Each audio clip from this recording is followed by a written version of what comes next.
لبیک یا حسین، لبیک یا حسین، لبیک یا حسین، لبیک یا حسین، لبیک یا حسین، لبیک یا حسین، لبیک یا حسین. أعوذ بالله من الشيطان اللعين الرجيم. بسم الله الرحمن الرحيم.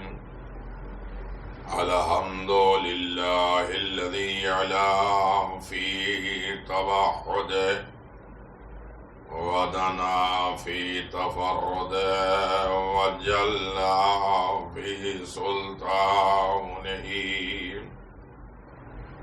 وعظم في أركانه وأحاط بكل شيء علما وهو في مكانه وقهر جميع خلقه بقدرته وبرهانه حميدا لم يزل محمودا لا يزال مجيدا لا يزول مبديا ومعيد وكل أمر إليه يعود.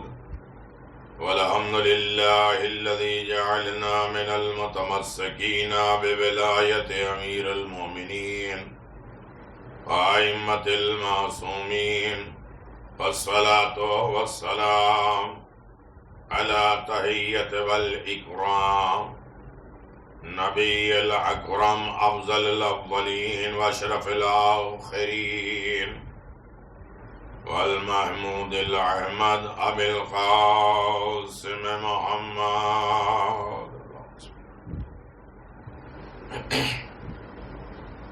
وعلى وصيه ووزيره بالولاية المنصوص بالوصاية سيدة الجليلة المخدومة المحرومة حق ميراث أبيها وسيدة شباب أهل الجنة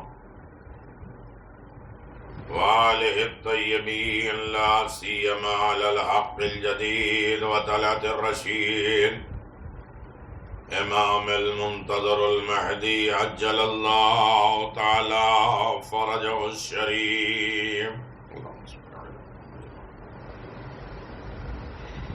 وعلى آله الطيبين الطاهرين المعصومين المنتجبين ولعنة الله على أعدائهم من الآن إلى قيام يوم الدين آمين يا رب العالمين. أما بعد فقد قال حسين بن علي عليهم السلام بسم الله الرحمن الرحيم إن الحياة عقيدة وجهاد. صلوات بآواز بلند. اللهم صل على محمد وآل محمد. عزاداران مظلوم کربلا، ماتمداران امام حسین علیہ السلام، ذکر امام حسین منعقد کرنے والے اور اللہ تبارک و تعالیٰ کی طرف سے یہ عظیم ترین عبادت انجام دینے والے افراد خوش نصیب ہیں جو فرش ادائے امام حسین پہ تشریف فرما ہے.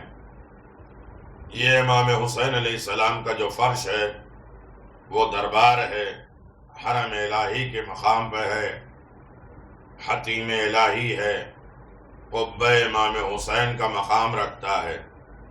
یہاں دعائیں قبول ہوتی ہیں، فیصلے ہوتے ہیں اور انسان کے حق و باطل کی تمیز سکھائی جاتی ہے، عزت و ذلت بتائے جاتے ہیں، دین اور احکام بتائے جاتے ہیں، خدا کا قرب بتایا جاتا ہے، شیطان سے دوری بتائی جاتی ہے، محبت اور الفت آل محمد اور اطاعت معصومین کی توفیق مانگی جاتی ہے۔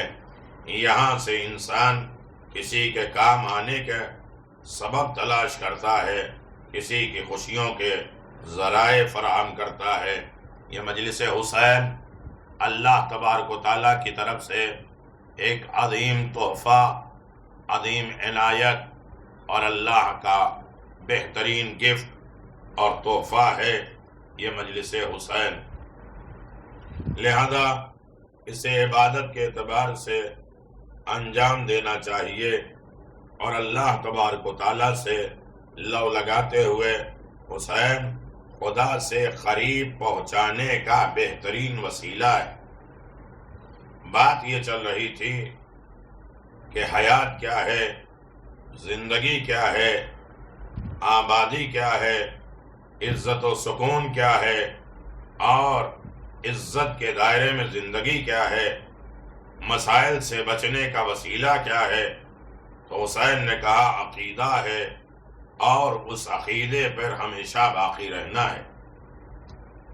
بڑے توجہ کے ساتھ آپ سماعت فرما رہے ہیں، اور یقیناً اس ضمن میں میرے تک باتیں آ رہی ہیں کہ بات پہنچ رہی ہے اور لوگ اسے ڈیپ میں اور اس کی گہرائیوں میں جا بھی رہے ہیں اور الحمدللہ عمل بھی کر رہے ہیں، حسینیت کے قریب ہو رہے ہیں، عزاداری سے محبت ہو رہی ہے، محبت اہل بیت کی بھیک ملی ہے تو اس پر شکرانہ بھی ادا کیا جا رہا ہے۔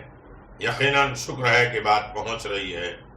میرے عزیزو، یقیناً اگر حیات، زندگی، سکون، اطمینان یہ سب عقیدہ ہے اور اس عقیدے پہ باقی رہنا ہے، تو جو شخص تین چیزوں کے ساتھ عقیدہ رکھتا ہے، عقیدہ سرمایہ ہے، یہی ایک چیز ہے جو قبر میں ہمیں لے کے جانا ہے، باقی چیزیں تو لوگ پارسل، ایصال ثواب، دیگر چیزوں سے پہنچا سکتے ہیں، عقیدہ نہیں پہنچا سکتے۔ توجہ کریے گا میرے عزیزو، یہ فرش ادا کی دین ہے جو ہمارے عقیدے کو مضبوط کر رہا ہے۔ تین چیزوں کے ذریعے عقیدہ جو تین چیزوں پہ رکھتا ہے ہرگز کبھی بھی پریشان نہیں ہوگا اور بالکل سکون میں رہے گا۔ ایک تو یہ ہے، توجہ کریے گا، ایک یہ ہے کہ خدا کو خدا کی طرف سے امانت دار سمجھے، خود کو خدا کی طرف سے ایک امانت دار، نہ اپنے آپ کو اذیت، نہ اپنے آپ کو تکلیف، نہ اپنے آپ کو ہلکان، نہ اپنے آپ کو ہلاکت۔ اسی لیے کہا جاتا ہے کوئی انسان کہہ دے کہ میں نے اپنے آپ کو سوسائڈ کر لیا، مار لیا، اس میں آپ کو کیا پرابلم ہے؟ کہا نہیں، یہ اصل میں امانت کسی کی ہے۔ حج میں جائیے، خدا سے قریب ہو جائیے تو بال بھی نہیں توڑ سکتے، خون بھی نہیں نکال سکتے، ناخون بھی نہیں کاٹ سکتے۔ یعنی اس کا مطلب یہ ہے کہ جتنا تم خدا سے قریب ہوتے جاؤ گے، خدا کو اپنا مالک مانو گے، خود کو اس کا امین مانو گے۔ یعنی سب سے بڑا عقیدہ انسان کی زندگی میں حیات سمجھنا ہے تو حسین کے در پہ آؤ۔ حسین ابن علی فرماتے ہیں کہ خود کو خدا کی طرف سے امانت دار سمجھو، ہمارے پاس جو کچھ بھی ہے وہ خدا کا ہے، اور یہی وجہ ہے آگے چل کے آپ سمجھیں گے کہ اسے امانت دار سمجھیں، یعنی جو کچھ بھی اس کے پاس ہے وہ خدا کی امانت ہے۔ جیسے کہ ہمارے چھٹے امام امام جعفر صادق علیہ السلام نے فرمایا، العبد ما فی یداہ کان لمولاہ، بندہ اور جو کچھ بھی اس کے ہاتھ میں ہے اس کے مولا کا ہے۔ ہمارے ہاتھ میں سکون، اطمینان، عزت، مال، شہرت، جاہ و حشم، تخت و تاج، دولت، سرمایہ، گھر، بزنس، کاروبار، رشتہ دار، حرامت دار، جو بھی ہیں وہ ہمارے نہیں ہیں، ہمارے مولا کا ہے، ہمارے آقا کا ہے۔ اگر اتنی بات سمجھ میں آ گئی تو ہر انسان اسے سرمایہ سمجھے گا، نعمت سمجھے گا۔ یہی وجہ ہے جو سارے مال کو ملکیت سمجھتے ہیں، چلے جانے کے بعد افسوس کرتے ہیں، اور جو سب کچھ امانت الہی سمجھتے ہیں، جانے کے بعد شکر کرتے ہیں۔ آپ کسی کے پاس کچھ امانت رکھ دیجئے کہ بھائی میں آتا ہوں اور لے کے جاؤں گا، اور جس نے امانت رکھی ہے وہ تو پریشان ہے کہ حفاظت کرو چوری سے، ضائع ہونے سے، برباد ہونے سے۔ جب وہ زیارت سے آئے، انہوں نے کہا بھائی میرے داغینہ، میرا سونا دے دو۔ انہوں نے کہا یہ لے لو، اور کہا شکر پروردگار۔ کیا شکر کیوں کر رہے ہو؟ کیا اس لیے کر رہا ہوں کہ ہم نے صحیح امانت کو دے دیا۔ یعنی اس کا مطلب یہ ہے کہ امانت کو ادا کرنے کے بعد شکریہ ہوتا ہے، لیکن جو کچھ بھی ہمارے پاس ہے اگر ہم اسے اپنی ملکیت سمجھیں گے، ہم اسے اپنے مالک ہونے کا اقرار کر لیں گے، تو ہمارے اندر مایوسی پیدا ہوگی، رنجیدگی پیدا ہوگی، اور مایوسی پیدا ہو جائے گی۔ لیکن جو کچھ بھی ہمارے پاس ہے اسے ہم سمجھیں کہ خدا کی امانت ہے، تو جانے کے بعد افسوس نہیں ہوگا۔ اب سمجھے حسین ابن علی ہر قربانی پہ شکر کیوں کر رہے ہیں؟ کہا یہ میرا نہیں ہے۔ اکبر کے جنازہ آیا، کہا شکر کیا، کہا چونکہ اگر میں سمجھتا یہ میری ملکیت ہے تو مجھے افسوس ہوتا، میں نے اسے امانت جانا ہے، لہذا مال بھی خدا کا ہے، جان بھی خدا کی ہے، سب کچھ خدا کا ہے، اس کے بارگاہ میں واپس کر دینا یہ شکر الہی کا بہترین وسیلہ ہے۔ ایک صلوات پڑھ دیں محمد و آل محمد۔ تو عزیزان محترم، ایسے موضوع کو بھی آپ آسانی کے ساتھ سمجھ رہے ہیں۔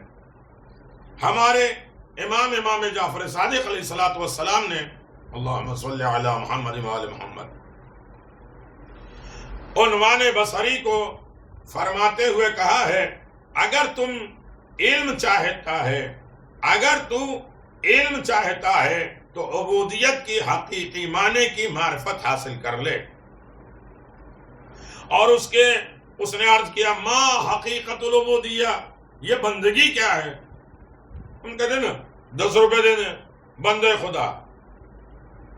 ارے عبدیت بندے خدا بہت بڑا رتبہ ہے جو رسالت سے بھی بڑا ہے۔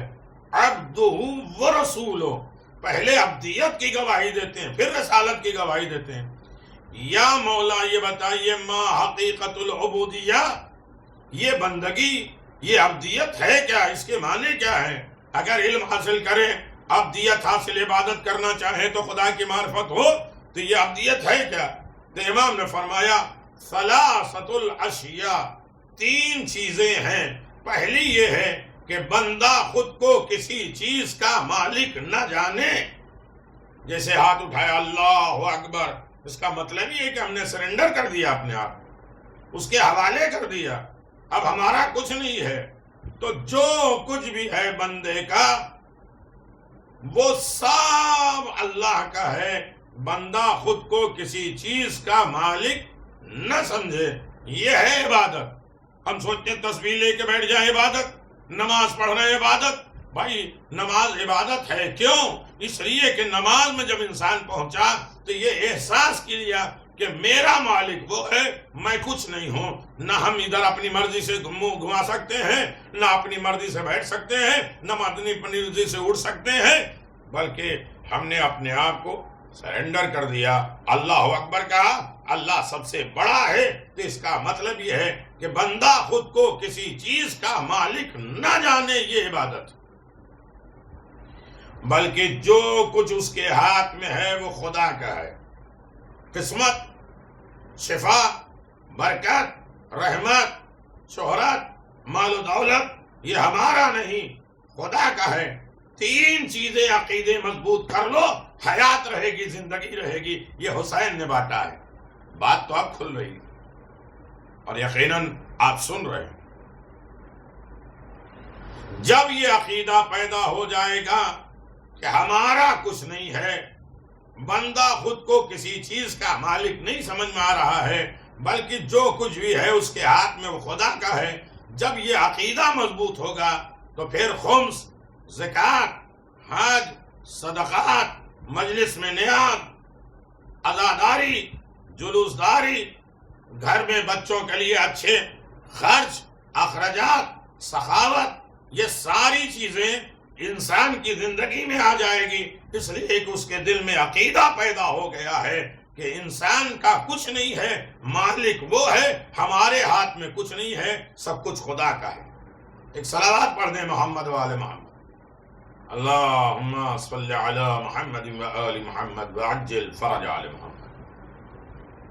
تو بڑی آسانی کے ساتھ جہاں انسان قوم، زکوٰۃ، حج، صدقات، عزاداری، کار خیر، نیکیاں، گھر والوں کے ساتھ اچھا سلوک، اچھا سرمایہ، اچھے خرچ، اچھے اخراجات نہیں کرتا، بچاتا ہے، وہ یہ سوچتا ہے یہ مال میرا ہے نا، چلے جاتے ہیں مال، بچتے نہیں ہیں، کبھی ہاسپٹل میں ہے، کبھی خرابیاں میں ہے، کبھی چوری ہو گئی، اس سے پہلے کہ خدا کے پاس رکھوا دو، خدا بڑا امین ہے،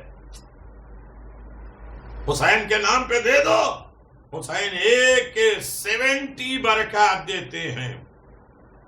نام حسین پہ خرچ کرنا، عزاداری پہ خرچ کرنا، ہر سال بڑھنا چاہیے، اسی لیول پہ نہیں کہ ہم کل تک یہاں تک عزاداری کر رہے تھے اور یہیں تک باقی رہے۔ ہماری ڈائری میں لکھا ہے کہ پچھلے سال میں نے اتنا خرچ کیا تھا۔ میرا عزیزو، اخراجات بڑھاؤ تاکہ ادھر سے اور بڑھے۔ اللہ جانتا ہے کہ اس کو کیا ضرورت ہے، اتنا زیادہ دے گا۔ جو سب کچھ اللہ کا ہے، ہمارا کچھ نہیں ہے۔ یہ اگر انسان کے اندر فکر پیدا ہو جائے کہ میرا کچھ نہیں ہے، جو کچھ بھی میرے ہاتھ میں ہے اس کا مالک وہ ہے اور اس کا ہے، تو ساری نیکیوں میں وہ اچھائی کرے گا، کنجوسی، بخل نہیں کرے گا۔ یہ سب چیزیں اس وقت مشکل ہو جاتی ہیں جب انسان یہ سوچ لیتا ہے یہ سب مال میرا ہے، پھر مال کے ساتھ محبت پیدا کر لیتا ہے۔ حالانکہ روایت میں ہے الناس فی الدنیا ضعیف وما فی عیدہم عاریۃ والضیف یرحب عاربۃ مودودہ۔ لوگ دنیا میں مہمان ہیں، جو چیزیں ان کے ہاتھ میں ہے وہ عاریتاً اور امانتاً اسے دی گئی ہے۔ سن لیجئے، مہمان چلا جائے گا، چیزیں مالک کے پاس رہ جائیں گی۔ خالی ہاتھ گئے کتنے لوگ ہیں جنہوں نے قبر سے ہاتھ نکلوایا، جنازہ چل رہا ہے تو ہاتھ اوپر اٹھوا کے دیا کہ دنیا دیکھ لے کہ ہم جا رہے ہیں تو خالی ہاتھ جا رہے ہیں، جو کچھ بھی ہے اس کا ہے۔ حلال و حرام کر کے کتنا بھی جمع کیا، مرنے کے بعد اولاد، رشتہ دار، قرابت دار میراث کے ذریعے وہ لے کے جاتے ہیں۔ ہمارا تو کچھ نہیں ہے، ہمیں دنیا میں مہمان بن کر آئے تھے اور مہمان ہی کی طرح چلے جا رہے۔ پہلا عقیدہ یہ ہو جائے کہ بندہ یہ سمجھ لے کہ وہ خود کچھ نہیں ہے، اس کا مالک وہ ہے، ہمارے ہاتھ میں کچھ نہیں ہے، سب کچھ خدا کے ہاتھ میں ہے، ہمارا کچھ نہیں ہے، جو کچھ بھی ہے وہ خدا کا ہے، اس کے پاس امانت ہے۔ یہ عقیدہ ہے تو زندگی کی علامت ہے حسین کے قول کے مطابق۔ کم از کم یہ 8 دن میں ہمیں یہ سوچ لینا ہے کہ حسین ہمیں کیسے زندہ رکھنا چاہتے ہیں، حسین والوں کی زندگی اور لائف کیسے ہونی چاہیے۔ حسین والوں کی لائف یہی ہے کہ ٹھیک ہے بچے قربان ہو جائیں تو ہو جائیں، اس لیے کہ میرے نہیں ہیں، یہ خدا کی امانت ہے۔ جزاک اللہ میرے عزیزو۔ تو اس کا مطلب یہ ہو گیا کہ انسان خدا کا بندہ ہے، جتنی بھی چیزیں ہیں سب اس کی امانت ہے میرے پاس، تو امانت ادا کر کے شکر ادا کرو۔ دوسرا معنی ہے عبودیت اور بندگی کا، یہ ہے یعنی بندہ کون ہے اور خالق کون ہے اور خدا کی عبادت کیسے ہوتی ہے اور عبودیت کا راز کیا ہے، تو اسے معلوم ہونا چاہیے کہ خدا نے بندے کے لیے جو نفع اور نقصان مقرر رکھا ہے اس کی مصلحت اور فائدے کی خاطر ہے اور اسے مل رہے ہیں۔ بس اپنے کاموں میں اپنی تدبیر سے کام نہ لے، بلکہ مدبر حقیقی یعنی خدا کے اوپر چھوڑ دے، جو خدا بہتر چاہے گا وہ کرے گا۔ ہم کتنی کوشش کر لیتے ہیں یہ کریں گے وہ کریں گے، ہوتا وہی ہے جو خدا چاہے۔ تو کیوں نہیں اسی کے سپرد کر دو؟ تو بندگی یہ ہے کہ عبودیت، نفع نقصان سب کا مالک خدا ہے، تو خدا کے بتائے ہوئے احکام کے مطابق عمل کرو، اسی کی ذات پہ توکل اور بھروسہ کر کے خوش رہو، اور مدعی رحم نہ رہے کہ خدا ضرور رحم کرنے والا ہے۔ کبھی ایسا ہوتا ہے کہ کچھ چیزیں ایسی ہوتی ہیں جن کی طرف انسان کی رغبت، رجحان، جھکاؤ ہوتا ہے، لیکن وہ اس کے لیے نقصان دہ ہوتی ہے۔ بہت سی چیز ہم چاہتے ہیں، آپ بچے کے لا کے آئس کریم نہیں دیتے، کیوں نہیں دے رہے؟ کیا اس کو کھانسی آ رہی، نزلہ آ رہی ہے؟ بچہ تو نہیں چاہتا، بچہ سوچ رہا ہے کہ میرا باپ میری بات نہیں مان رہا۔ صلوات بر محمد والے، ہم یہ سوچتے نہیں، لیکن جانتا ہے باپ کہ اپنے بچوں کو کس عالم میں ہمیں رکھنا ہے۔ اللہ بھی یہی کہتا ہے قرآن مجید میں، عسیٰ ان تکرہوا شیئا وہو خیر لکم وعسیٰ ان تحبوا شیئا وہو شر لکم واللہ یعلم انتم لا تعلمون، کہ کبھی تمہیں ایک چیز بری لگتی ہے حالانکہ وہ تمہارے لیے اچھی ہوتی ہے، اور کبھی ایک چیز تمہیں اچھی لگتی ہے حالانکہ وہ تمہارے لیے بری ہوتی ہے۔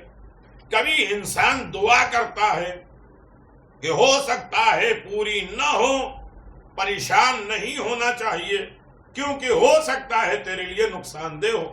بہت سی مثالیں ایسی تاریخ میں کہ مثال انسان جان لے کہ اللہ تبارک و تعالیٰ نے ہمارے لیے فائدہ ہی فائدہ رکھا ہے، نقصان نہیں رکھا ہے۔ وہ الگ بات ہے کہ ہم بہت سی چیزوں کو پسند کرتے ہیں کہ وہ ہمارے لیے اچھی ہے، اللہ جانتا ہے کہ میرے بندے کے لیے وہ پسند نہیں ہے، اس کے کارخانے سے ہم بن کے آئے، مشینری اس کے پاس ہے، آپریٹ وہ کرنا چاہ رہا ہے، تو اپنے آپ کو اس کے حوالے کر دو۔ بہت سی چیزیں ہمیں بری لگتی ہیں، لیکن وہ جانتا ہے کہ ہمارے لیے خیر کیا ہے، اچھائی کیا ہے، لیکن کہتے کہ لیکن تجھے معلوم نہ ہو سکتا کہ وہ مدت کے بعد قبول ہو جائے۔ اس کے لیے دعائے افتتاح میں ایک جملہ ہے کہ پروردگار، یہ جو تو نے مجھ سے ایک چیز کو دور رکھا اور اس کے لیے اس کو دور رکھنا میرے لیے بہتر ہے، کیونکہ تو تمام کام کے انجام دہی سے آگاہ ہے، رزلٹ، بدلہ، نتیجے تیرے پاس ہے۔ عزیزو، خدا حدیث قدسی میں اعلان فرما رہا ہے، وَإِن مِّنْ عِبَادِهِ مَن لَا يُصْلِحُ إِلَّا الْفَقْرُ لَوْ غَنِيتُ لَا فَسَدَتُ ذَلِكَ، میرے بندوں میں سے کچھ ایسے ہیں جن کے لیے فقر ہی بہتر ہے، غربت ہی بہتر ہے۔ اگر وہ مالدار ہو جائیں تو وہ گمراہ ہو جائیں گے۔ بہت سے لوگوں کو اللہ نہیں دیتا کہ وہ راہ ہدایت میں رہے، اور بہت سے لوگوں کو دے کے کرتا ہے کہ تم راہ ہدایت پہ آ جاؤ۔ اگر تمہیں نہیں دیا تو تم کسی اور کے دروازے پہ چلے جاؤ گے، اور ہم دے رہے ہیں، اس کا مطلب یہ ہے کہ تم باقی رہو۔ کبھی کسی کو نہیں دیتا تو اس کا ایمان بچانے کے لیے، کبھی کسی کو دے دیتا ہے تو راہ ہدایت پہ باقی رکھنے کے لیے۔ اس لیے کہ بہت سے لوگ انہیں نہ ملے تو فریاد کرتے ہیں، واویلا کرتے ہیں، کسی اور کے دروازے پہ چلے جاتے ہیں۔ بہت سے واقعات ہیں، اور بہت سے لوگ ایسے ہیں جنہیں نہیں دیتا، اگر دے دے تو وہ آپے سے باہر ہو جاتے ہیں، حقیقت چھوڑ دیتے ہیں۔ روزانہ سنتے ہیں، کیا کرے، کاروبار نہیں ہے، کوئی دعا بتائے، کوئی تسبیح بتائے، کوئی اعمال بتائیے، لگے ہیں نماز، دعا، تسبیح، مناجات۔ جیسے ہی کاروبار مل گیا، میں نے کہا بھئی کیا بات ہے، مسجد امام بارگاہ میں نہیں دکھ رہے؟ کہا ٹائم ہی نہیں ملتا مجلس میں آنے کا۔ جب نہیں تھا تو مسلسل، جب ہو گیا تو سب چھوڑ دیا۔ تو میرے عزیزو، یہ ہے عقیدہ، اور ان عقیدوں کے اوپر اگر انسان باقی رہ جائے تو ہمیشہ کامیاب رہے گا۔ اور اس ضمن میں بہت سی باتیں ہیں جہاں انسان اس اعتبار سے سوچے اور یاد رکھے کہ اللہ تبارک و تعالی کسی کو غریب غربت میں پسند کرتا ہے، کسی کو دولت میں پسند کرتا ہے۔ نفوس کا غنی ہونا اگر وہ پیدا کرے وگرنہ تمام دنیا میں اس کے لیے کافی ہے۔ وَتُعِزُّ مَن تَشَاءُ وَتُذِلُّ مَن تَشَاءُ بِيَدِكَ الْخَيْرُ، جسے چاہتا ہے جب چاہتا ہے عزت دیتا ہے، جب چاہے جسے چاہے ذلیل کرتا ہے۔ سارا خیر تو اسی کے ہاتھ میں، بِيَدِكَ الْخَيْرُ، ہاتھ میں اس کے خیر ہے۔ تو سوچو رسول خدا صلی اللہ علیہ وسلم فرماتے ہیں اگر مومن کے بدن کے ٹکڑے ٹکڑے کر دیں تو یہ بھی اس کے فائدے کے لیے ہے، اس کے لیے بہتر ہے۔ اگر اسے مشرق مغرب کی شاہی دے دے تو بھی اس کے لیے بہتر ہے۔ پس خدا اپنے بندے کے ساتھ جو کرتا ہے اس کی بہتری ہی کے لیے کرتا ہے۔ شریعت میں چلنے والے کے سامنے جو آئے اس کی بھلائی اس میں ہے۔ اے دل صراط مستقیم میں کوئی گمراہی نہیں چاہیے۔ کچھ چیزیں ایسی ہوتی ہیں انسان چاہتا ہے کہ وہ اس کے پاس ہوں لیکن اس کے لیے نقصان دہ ہوتی ہے۔ اسی طرح کچھ چیزوں کو انسان جانتا ہے اور کچھ چیزوں کو نہیں جانتا۔ اپنے ضرر نقصان فائدہ کو انسان نہیں جانتا، وہ اس نے پیدا کیا ہے وہ جانتا ہے۔ حضرت موسیٰ علیہ السلام کے زمانے میں ایک مرد کا قصہ جس کے حیوانات کی زبان کو سیکھنا چاہتا ہے۔ میں جانور کی آواز سیکھ لوں، جانور کی آواز میں سمجھ سکوں۔ کہتے ایک جوان حضرت موسیٰ کے پاس آیا اور عرض کیا یا موسیٰ مجھے حیوانات کی زبان سکھا دو تاکہ میں ان کے ساتھ گفتگو کر کے عبرت حاصل کر سکوں۔ اللہ اکبر۔ حضرت موسیٰ علیہ السلام نے کہا اس خواہش کو ختم کر دے کیونکہ اس میں تیرے لیے خطرناک ہے، اور اگر عبرت حاصل کرنا چاہتے ہو تو پروردگار سے طلب کرو، نہ کہ کتاب اور گفتگو اور منہ کی باتیں۔ اللہ سے حکمت مانگو۔ تم سوچتے سارے جانور کی زبان ہم سمجھنے لگیں، ارے تمہیں نہیں چاہیے، اللہ نے نہیں دیا ہے تو اس پر صبر شکر کرو، کسی فائدے کے لیے دیا۔ حضرت موسیٰ نے اس مرد کو بڑا سمجھایا، حیوان کی زبان سیکھا تو تیرے فائدے میں کیا ہے، لیکن ہمارا مطلب ہے جو ہمارے مطلب کی چیزیں نہیں ہیں وہ سوال کرتے ہیں۔ ہمارے مطلب کی نہیں ہے، ہم سے کوئی کام نہیں ہے، ہم اسے بگاڑ اور سوار نہیں سکتے، اس سے کیا مطلب۔ حضرت موسیٰ علیہ السلام نے اس مرد کو بہت سمجھایا لیکن نہیں مانا۔ جب اس نے ضد کر لیا کہ مجھے جانوروں کی زبان سیکھنی ہے تو حضرت موسیٰ علیہ السلام اس کی ضد کی وجہ سے خدا سے دعا کرتے۔ خدا نے فرمایا اے موسیٰ اسے حیوانات کی زبان سکھا دو، نہیں سمجھ میں آ رہا ہے تو سیکھ لے، کیونکہ ہم اپنے کرم کی وجہ سے کسی کی دعا ہرگز رد نہیں کرتے۔ جو بھی دعا مانگتا ہے میں دیتا ہوں اس لیے کہ اس کے لیے فائدہ کیا ہے، نقصان دہ ہے، لیکن جب وہ ضد ہے دعا مانگنے کا تو میں نے کہا ہی ہے تم مجھ سے مانگو میں دوں گا۔ یہ الگ بات ہے کوئی حرام کی نہ مانگے، نقصان دہ نہ مانگے، خرابیاں نہ مانگے اور سکون مانگے۔ خدا کی طرف سے حکم ہوا، خدا اس شخص کو حیوان کی زبان مل گئی، خدا نے عالم نے اسے دے دیا۔ ہم کسی کو اپنے گھر سے محروم نہیں کرتے، خدا نے دے دیا۔ حضرت موسیٰ نے فرمایا اے شخص، اے آدمی، تو نجس جانور کتے اور مرغ کی زبان کو سمجھے گا۔ عمر گھر گیا، اس کے نوکرانی نے جو اس کی خادمہ ہے، اس کے کام کی میٹ جو گھر والی ہے، کھانے کا دسترخوان لائی، جس سے روٹی کا ایک ٹکڑا زمین پہ گرا، کتا بھاگا تاکہ ٹکڑا اٹھا لے، لیکن مرغ نے آگے بڑھ کر پہلے اٹھا لیا۔ کتے نے مرغ سے کہا کہ تو نے میرے ساتھ یہ ظلم کیوں کیا؟ جو دانا چھوٹی چھوٹی چیزیں ہیں سب تو کھا جاتا ہے، اور لقمہ بھی میرے لیے تھا وہ بھی چھوڑتا نہیں کہ میں کھا سکوں۔ مرغ نے کہا کل مالک کا گھوڑا مر جائے گا. اب یہ زبان سن رہے ہیں اور سمجھ رہے ہیں. تو جب مرغ نے کہا کہ تمہارا حصہ میں نے روٹی کا ٹکڑا کھا لیا تو کل اس مالک کا گھوڑا بھی مر جائے گا اور بہت گوشت کھانے کو ملے گا. جب اس شخص نے یہ بات سنی تو فوراً جا کے گھوڑا بیچا.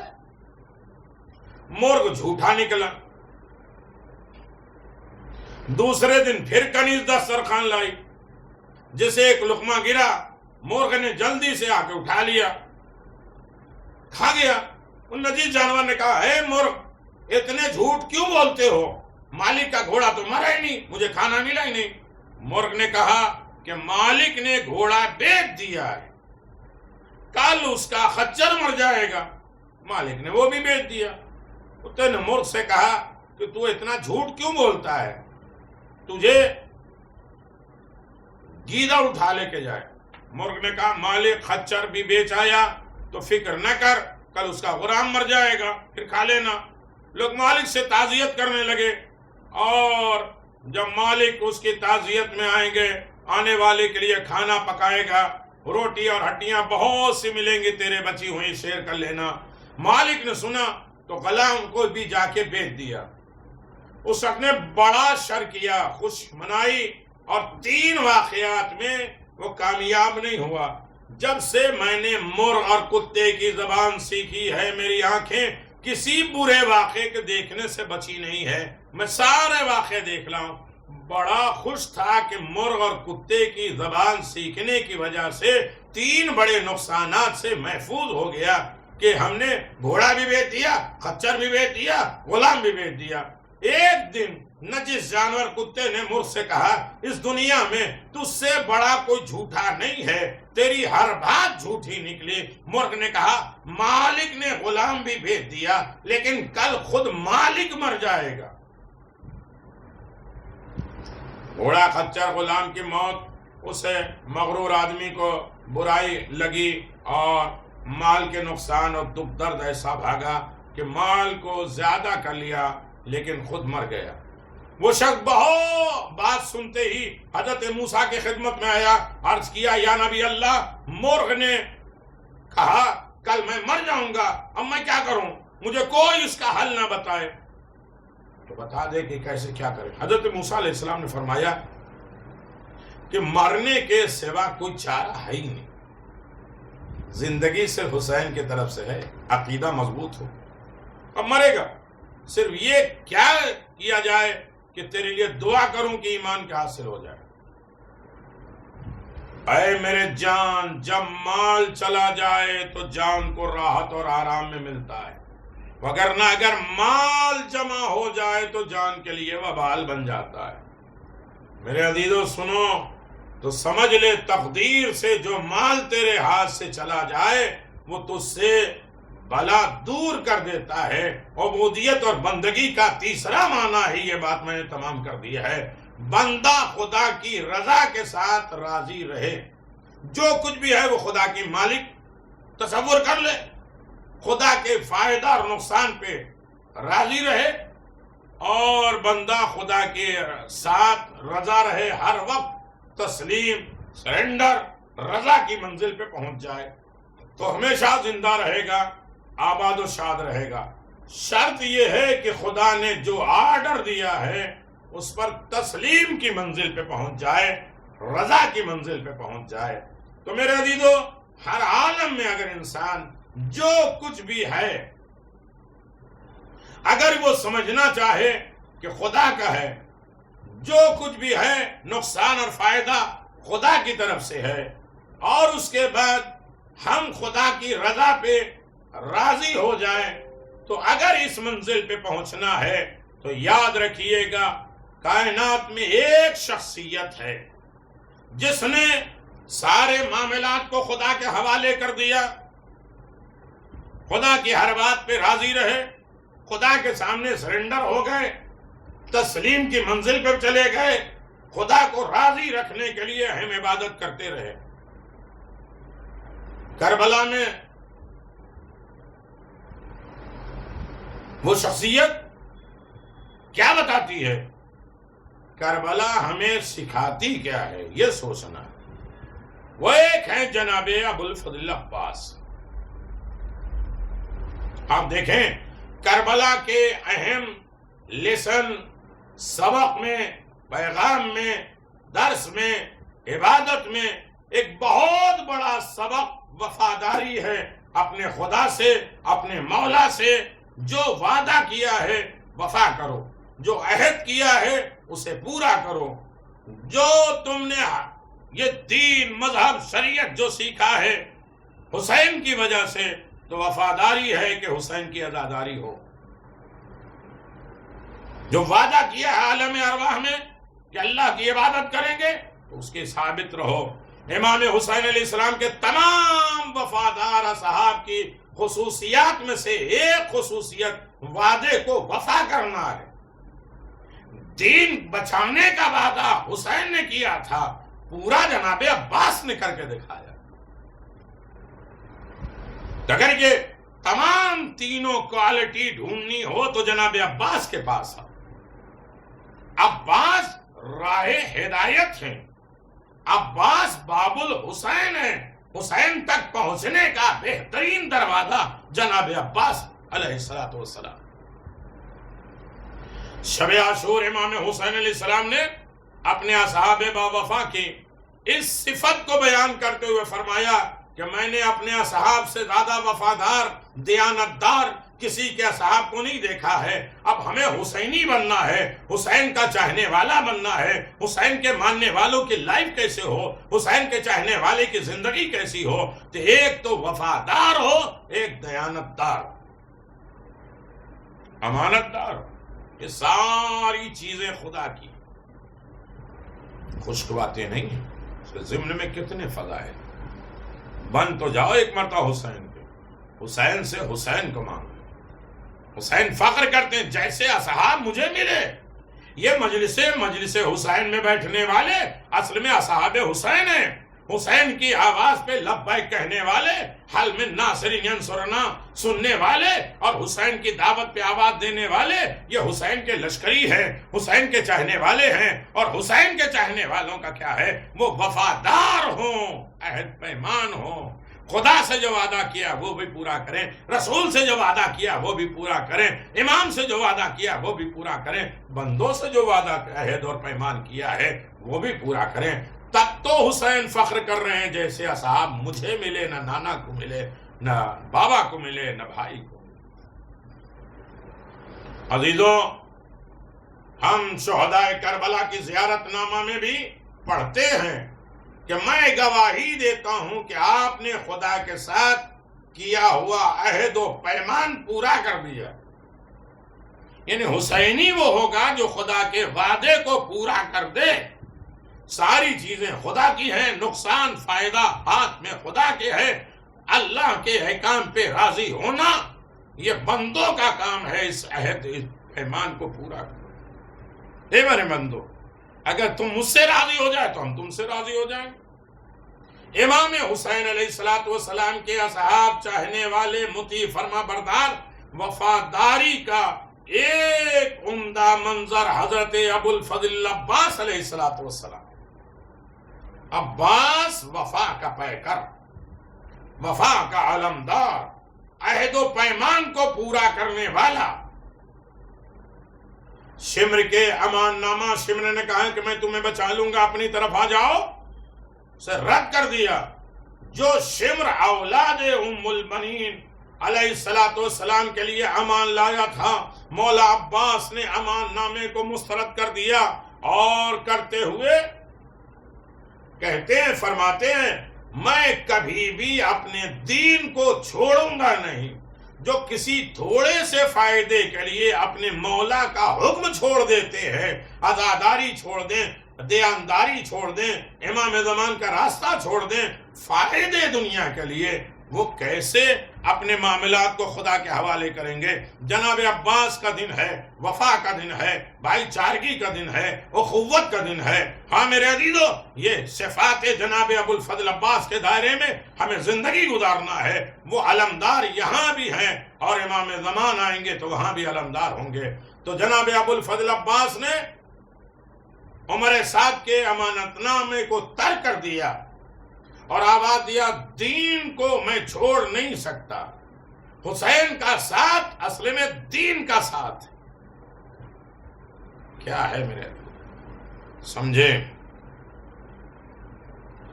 اللہ اکبر. مولا عباس نے مسترد کر دیا، ٹھکرا دیا. جب تک زندہ ہوں امام اور اپنے قائد، اپنے رہبر، اپنے امام کے، اپنے پیشوا حسین کی حمایت کرتا رہوں گا، ان کے پیچھے چلتا رہوں گا. لہذا مولا عباس کی زیارت نامہ میں یہ ہے جملہ کہ اشہد لک بالتسلیم والتصدیق والوفاء والنصیحہ لخلف النبی صلی اللہ علیہ وآلہ مرسل. میں گواہی دیتا ہوں کہ آپ نبی اکرم کے جانشین کے مطیع، فرما بردار، تسلیم، تصدیق کرنے والے، وفادار، خیر خواہ تھے. آپ نے امام حسین علیہ السلام سے جو بیعت کی تھی، علی ابن ابی طالب کی دعا کے نتیجے میں عباس پیدا ہوئے، جو عہد اور پیمان بچپنے کا تھا، ہر عالم میں جناب عباس نے پورا کیا. سارے بھائی قربان ہوئے، ساری اولادیں قربان ہوئی، گھر بار لٹا دیا، اپنی طاقت کو ختم کر دیا حسین اور حسین کے بچوں کے لیے. اصل میں دین کے لیے جناب ابو الفضل عباس نے وفا اختیاری کی. ہمیں وفادار ہو، عہد و پیمان والا ہو، وہ عہد پیمان کو توڑنے والا ہمیں قرار نہ دیا جا سکے. میرے عزیزو، امام حسین علیہ السلام کے چاہنے والوں، جناب عباس نے ان کی دعوت قبول کی، امام حسین کی، اور ان کے احکام کی اطاعت کی. جب تک زندہ رہے تسلیم امر امام اور ان کی تصدیق کرتے رہے. اس کا مطلب یہ ہے کہ تسلیم، جب تم اپنے امام کو مانو تو انہیں تسلیم کرو، تصدیق کرو، پھر ان کا ساتھ دو، معرفت ہو، محبت ہو، پھر خدمت ہو. یہی تو ہے جناب عباس. عباس کس شخصیت کا نام ہے؟ ہزادارو سوچو، جناب ابو الفضل عباس کے چاہنے والوں، ایک مجتہد ہے جنہوں نے ایک واقعہ لکھا ہے. جناب ابو الفضل عباس امام کے اطاعت شعار کیسے وہ جانتے ہیں کہ دنیا میں اس وقت حکومت کس کی ہے؟ امام زمان عجل اللہ تعالی فرجہ الشریف کی. وہ ایک واقعہ نقل کرتے ہیں، کہتے ہیں ایک بھتیجا اپنے چچا کے ساتھ ندی کے کنارے شکار کے لیے گیا، مچھلی پکڑنے کے لیے. اتفاق سے بچہ پانی میں زیادہ اتر گیا اور وہ ڈوبنے لگا. چچا پریشان ہوا، پانی میں کودا، لیکن بچے کو بچا نہیں پایا. وہ گریا کر رہا ہے، رو رہا ہے، میرا بچہ بچ جائے. وہاں تک کہ وہ بچہ جو شکار کے لیے گیا پانی میں پھنس گیا. ایک مرتبہ جب دیکھتا ہے کہ اب کوئی سہارا نہیں ہے تو کہتے ہیں یا ابو الفضل، تنہائی میں جب بھی بیٹھو جناب ابو الفضل عباس کے مصائب کو یاد کرو. اور جہاں جناب عباس کے مصائب ہوتے ہیں امام زمان عجل اللہ تعالی فرجہ الشریف آتے ہیں. عرفات کا میدان ہے، انتظام کرنے والے انتظام کر رہے ہیں. بزرگ شخصیت آئی کہ تم نے حاجیوں کے سارے انتظام کر لیے؟ کہا کر لیا. کہا چائے کا انتظام؟ کہا بھول گیا ہوں، میں بھی کرتا ہوں. لیکن وہ عظیم شخصیت نے چائے کا انتظام کیا. جب بات ہونے لگی کہ آپ بہت بزرگ ہیں، لیے بتائیے، یہ عرفات کا میدان ہے، کل عرفے کا دن ہے، عرفات میں عبادتیں ہوں گی، یہ بتائیے، میں نے سنا ہے عرفات میں جب تک امام زمان نہیں آتے حج نہیں شروع ہوتا ہے. الحج العرفات، کہاں امام ہی کی وجہ سے حج شروع ہوتا ہے. تو کہا کہ پتہ نہیں ہمارے خیمے میں امام آئیں گے یا نہیں. کہا تمہارے خیمے میں ضرور آئیں گے امام. کہا کیوں؟ کہا اس لیے کہ تمہارے خیمے میں جناب عباس کے مصائب ہوں گے. خوش نصیب وہ ہیں گھر آج جو آج شب میں جناب عباس کے مصائب اپنے گھروں میں آن لائن ہو، فرش اعضا ہو، مجلس ہو، سن رہے ہیں. وہ جناب عباس کے مصائب سنتے ہیں. اصل میں امام زمان وہاں آتے ہیں. ہاں میرے عزیزو، وہ بچہ ڈوب رہا ہے، اس نے مصائب جناب عباس کو یاد کیا، اتنے میں کسی نے اس نے کہا یا ابو الفضل ادرکنی، اے ابو الفضل میری مدد کرو، اتنے میں کسی نے کان میں کہو یا صاحب الزمان ادرکنی۔ جناب عباس سے اس نے مانگا، جناب عباس نے کہو یا مہدی ادرکنی۔ جیسے اس نے کہا تو نجات پا گیا۔ چچا نے پوچھا کیا وجہ ہے؟ کہا میں یا عباس کہہ کے بلا رہا تھا اور کوئی آیا میرے کان میں کہتا ہے یا مہدی ادرکنی کہو۔ یہ جناب عباس نے دنیا کے سامنے یہ بات کہہ کے یہ بتا دیا کہ دنیا والوں پہچانو، ہم بھی جو دیتے ہیں وہ اپنے امام کی اطاعت میں کرتے ہیں۔ اس وقت دور امامت اور حکومت امام زمان عجل اللہ تعالی فرجہ الشریف کی۔ اللہ اکبر۔ امام زمان کے مطیع فرما بردارو، امام کے چاہنے والوں، یقیناً حق کی عزاداری ادا کرو۔ اس کے ذمہ دار جناب عباس ہے۔ عباس وہ عظیم شخصیت کا نام ہے۔ میں نے ختم کر دیا، بہت سے واقعات ہیں الحمدللہ۔ 114 ویڈیو 114 ویڈیوز کرامات جناب عباس، فضائل جناب عباس، ہدیہ جناب عباس، عطائے جناب عباس، اختیار جناب عباس پہ میں ریکارڈ کر چکا ہوں الحمدللہ۔ 133 تک میں جانا ہے، دعا کریے۔ چھٹے امام نے فرمایا یعنی صادق انہ قال من بکا اور بکا فلاطین فلہ الجنہ۔ امام صادق فرماتے جو مومن مصائب اہل بیت کے لیے خود روئے یا 30 آدمی کو رلائے تو اللہ اس کو جنت واجب کر دیتا ہے۔ آپ اپنے گھر میں 4 آدمی کو لے بیٹھیے۔ پھر فرماتے من بکا اور ابکا عشرۃ فلہ الجنہ۔ پھر فرمایا جو روئے یا 10 آدمی کو رلائے اس پر بھی جنت واجب ہے۔ پھر فرمایا من بکا وابکا واحدا فلہ الجنہ، جو روئے اور 1 آدمی کو رلائے تو جنت اس کے لیے واجب ہے۔ عشرہ ہو گیا۔ عشرے کا جس نے اہتمام کیا ہے وہ خدمت حسین میں اس کے عمل کو قبول کر دیا گیا۔ خود بھی رو رہا ہے، 1 آدمی کو رلانے کا سبب ہمیں حسین میں ہو رہا ہے۔ پھر فرمایا من تباہ کا فلہ الجنہ، جو خود نہ دوسرے کو نہ رلا سکے، خود رو لے، اکیلا ہے، کوئی نہیں ہے۔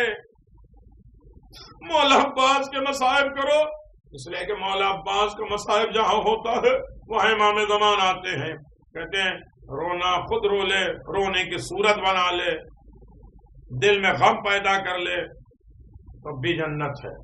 وَإِنَّهُ لَمْ يَحْزُنْ عَلَى مَصَائِبِنَا فَلَيْسَ مِنِّي یا مِنَّا۔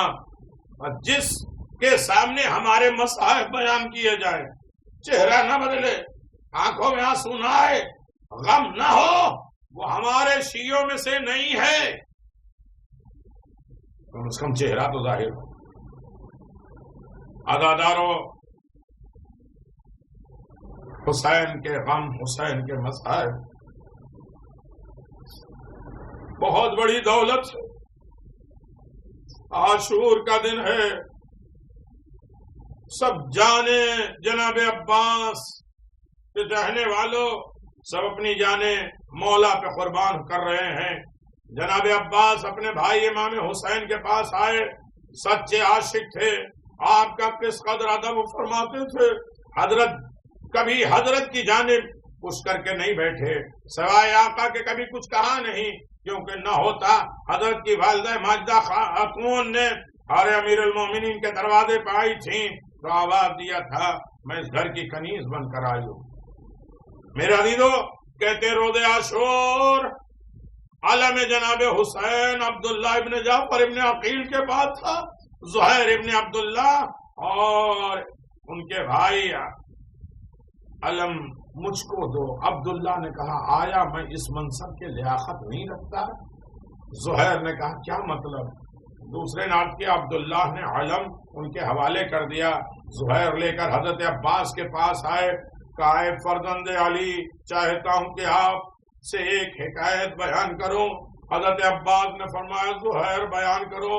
کہے ابو الفضل عباس جب جناب حیدر کرار آپ کے مادر گرامی ام البنین سے شادی کیا ہے،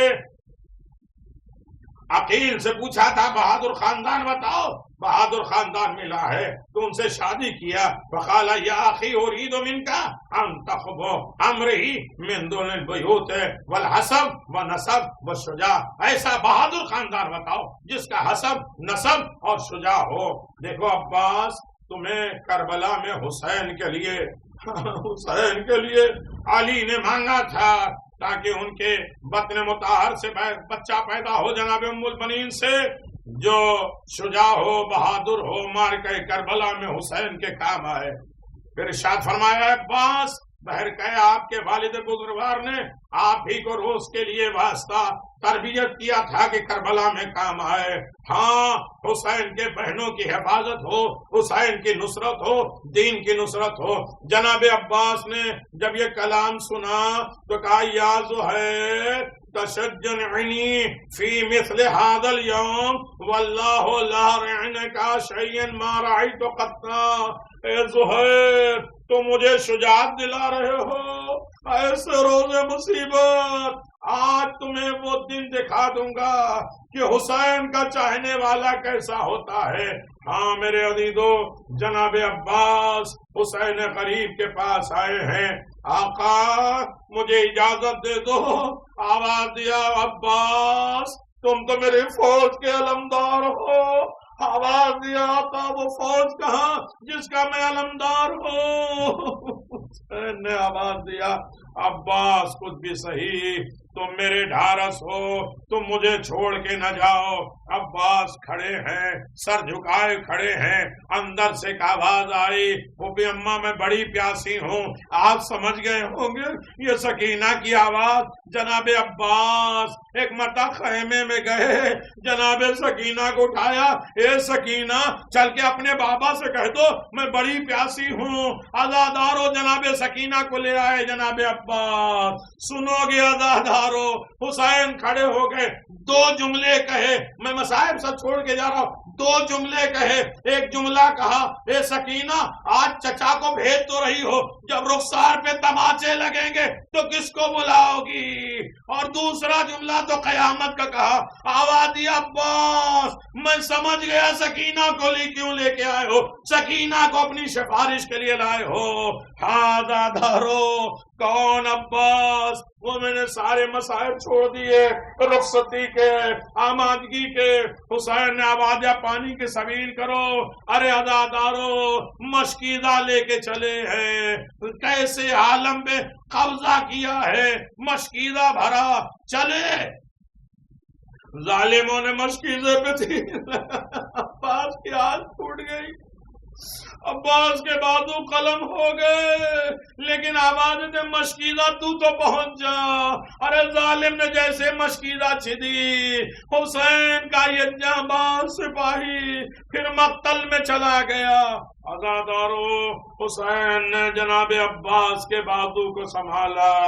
ہاں عزادارو ایک ذاکر ہیں جناب عباس کے روضے پہ مسائل پڑھ رہے ہیں. انہوں نے کہا کہ عباس کے سر پہ گرز لگ گیا. ارے میرے عزیزو خادم جناب عباس باہر آئے. آواز دیا ایسا نہ پڑھا کرو، عباس قدمے اتنے اونچے ہیں کون گرز مار سکتا ہے. ارے ذاکر خاموش ہو گیا، گھر گیا، جناب عباس سے توسل کیا، سو گیا. خواب میں جناب عباس آئے. آواز دیا تم اپنا دل چھوٹا نہ کرو کہ میرے سر پہ گرز نہ لگا. آواز دیا مولا کیسے لگا؟ آپ کا قد تو اتنا اونچا ہے، کون وہاں تک پہنچ سکتا ہے؟ کہ میری آنکھ میں تیر لگے، میں نے گھٹنوں سے جھک کے چاہا کہ وہ تیر دبا کے گھٹنے سے دبا کے نکال لے، لیکن یہ موقع غنیمت جان کے ظالم نے میرے سر پہ گرز مارا. میں تیورا کے زمین پہ آیا. اے ذاکر میرے مسائب پڑھا کر. آوازیں پڑھ کے تو آیا ہوں. کہا نہیں جو بھی مقتل میں جاتا تھا تیر لگتے تھے، اپنے ہاتھ سے تیر نکال کے پھینک دیتا تھا. لیکن ہائے عباس جب آنکھ میں تیر لگا ہاتھ تو نہ تھے، ارے کیسے تیر نکالتے؟ آواز دیا جب کوئی بلندی سے گرتا ہے تو اپنے ہاتھوں کو ٹیک دیتا ہے، لیکن ہائے عباس جب گھوڑے سے زمین پر آئے تو ہاتھ تو نہ تھے، منہ کے بل آئے. ارے حسین چلے ہیں، عباس کے سرانے آئے ہیں. عباس کیا بات ہے، جب میں پیدا ہوا تھا تو سب سے پہلے میں نے آپ کی زیارت کی تھی، لیکن آج میں چاہ رہا ہوں کہ آپ کی زیارت کروں. عزادارو سنو گے عزادارو. ہاں بھیا کیا بات ہے، کرو. کا ایک آنکھ میں تیر ہے، ایک آنکھ میں خون ہے. حسین نے صاف کیا. ہاں عزادارو میرے بھیا، ایک خواہش میری ہے، تم نے ہمیشہ آقا کہا، ایک مرتبہ مجھے بھائی کہہ کے بلا دو، میرا لاشا نہ لے کے جانا. ہاں زادارو ادھر جناب سکینہ کہہ رہی ہے، اے بچوں رکو، میرا چچا پانی لینے گیا ہے. ادھر حسین عباس کے بازو کو سنبھالتے ہیں، علم لے کر چلتے ہیں. سکینہ کہہ رہی وہ علم آ رہا ہے، لیکن جیسے قریب آیا بابا کے ہاتھ میں علم دیکھا، سکینہ لپٹ گئی. اے بابا میرا چچا کہاں گیا؟ اے سکینہ لو علم آ گیا، تمہارا چچا مارا گیا. الا لعنت اللہ علی قوم الظالمین سیعلم الذین ظلموا ای منقلب ینقلبون. ماتم حسین.